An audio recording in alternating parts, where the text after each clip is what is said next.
జగన్ని దెబ్బ కొట్టినటువంటి వివిధ అంశాల గురించి మనం పలు వీడియోలు చేసుకుంటాం. దానికి కారణం ఏంటంటే ఇప్పుడు ఓటమి అయిన తర్వాత ఇప్పుడు ఇంత ముందే చెప్పుకున్నాం, గెలిచినప్పుడు అందరూ కూడా దాంట్లో ఉన్న లోపాలను ఎతకరు, అంతా అద్భుతమే అంటారు, ఓడినప్పుడే లెక్కలు చెప్తారు. అసలు ఓడినప్పుడు సరిగ్గా విశ్లేషించుకుంటే రెండవసారి అట్లాంటి పరిస్థితి రాకుండా ప్రజలకి ఏం చెప్పుకోవాలన్నట్టు తెలుస్తుంది. ఇక్కడ వన్ ఆఫ్ ద ఇష్యూ సొంత వాళ్ళ దెబ్బ అన్నటువంటిది.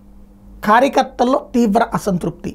ఎందుకు అంటే అధికారం అన్నటువంటి తాము అనుభవించట్లేదు, వాలంటీర్లు అనుభవిస్తున్నారని. అదే సందర్భంలో నాయకుల్లో ఒక అసంతృప్తి, మా చేతితో డబ్బులు ఇవ్వాలా కానీ డబ్బులు ఇచ్చేస్తూ ఉండటం వల్ల జగన్ పేరు తెచ్చుకుంటాడు, మాకు లేదన్నటువంటి అది వాళ్ళలో ఒక నిర్లిప్తతకు కారణమైంది. అదే సందర్భంలో మద్యము ఇసుక లాంటి వాటిట్లో తినగలుగుతాం, అంతకుముందు ఖర్చు పెట్టాం కాబట్టి సంపాదించాలనుకున్నటువంటి వాళ్ళని సంపాదించుకొని లేదని, అదేంటి దోచుకున్నారు కదా అని మాట్లాడచ్చు.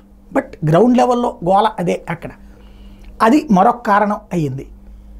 అలాగని తిన్నిస్తే జనం ఊరుకుంటారా? ఊరుకోరు. కాబట్టి జగన్ అక్కడ కంట్రోల్లో పెట్టడం కూడా కష్టమైంది. అప్పటికి వాళ్ళు తినది ఏంటంటే ఆ స్థలాలు, పేదలకు ఇళ్ల స్థలాలకు సంబంధించినటువంటి అంశాల్లో, అట్లాగే ఏ మట్టి దగ్గర ఇట్లాంటి వాటిలో అది వీళ్ళకి దీంట్లో మద్యము ఇసుకలో ఒక ₹1 కోటి వస్తుంది అనుకుంటే దీంట్లో 10 లక్షలు వస్తుంది.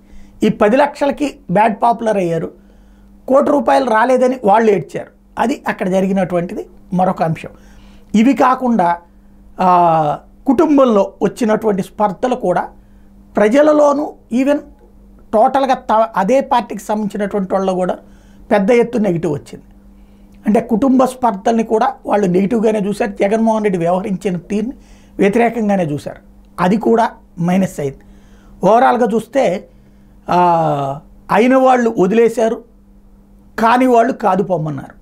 అదే జగన్ని దెబ్బ కొట్టినటువంటి వాటిలో ప్రధానమైన అంశాల్లో ఒకటి.